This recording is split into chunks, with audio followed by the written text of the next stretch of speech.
Une si petite graine. Écrit et illustré par Éric Carle.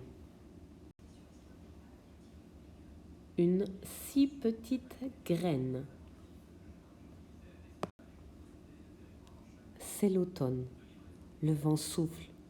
Il soulève les graines de fleurs au-dessus du sol et les emporte. Parmi elles, il y en a une qui est toute petite, minuscule. Est-ce qu'elle parviendra à suivre les autres? Et d'ailleurs, où vont-elles, toutes ces graines? Une graine vole plus haut que les autres.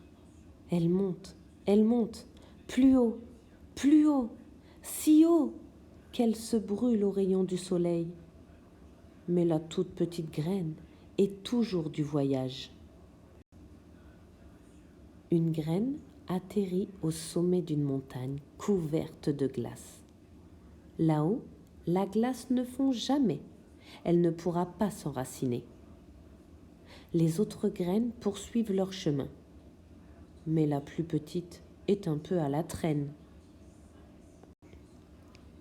Les graines traversent l'océan.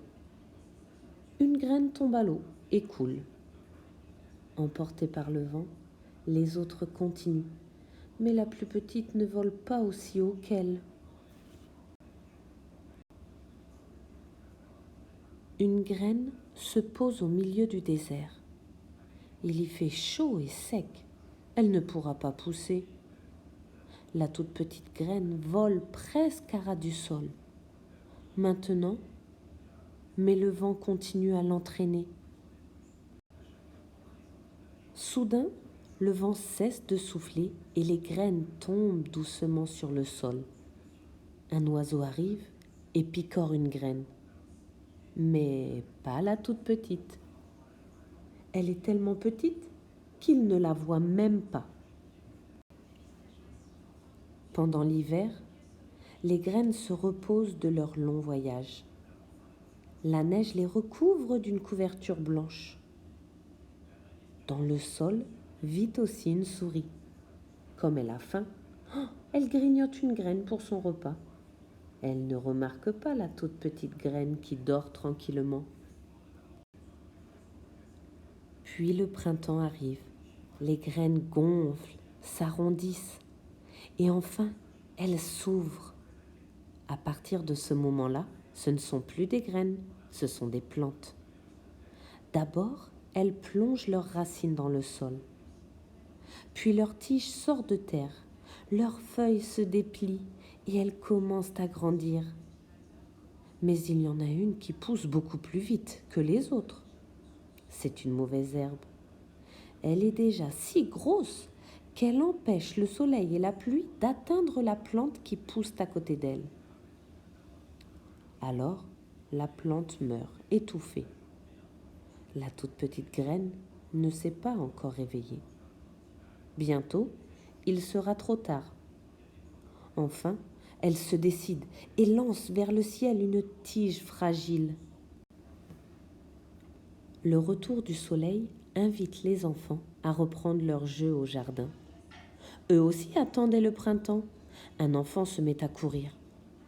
Il n'a pas vu les jeunes plantes et, oh, il en a cassé une. Celle-là ne grandira plus. La petite plante, née de la toute petite graine, pousse à toute allure. Mais sa voisine pousse encore plus vite. Elle a déjà 7 feuilles. Bientôt, un bouton se forme, puis une fleur. Mais qu'est-ce qui se passe? D'abord, il y a un bruit de pas, puis une ombre s'étend sur les 2 plantes. Une main s'avance et brise la tige de la fleur. Un garçon l'accueillit pour son ami. L'été est là et il ne reste plus qu'une plante, celle qui est sortie de la toute petite graine. Le soleil la réchauffe, la pluie la rafraîchit. Elle se couvre de feuilles, elle pousse encore et encore, comme si elle ne devait jamais s'arrêter. Bientôt, elle domine les gens, les arbres et les maisons.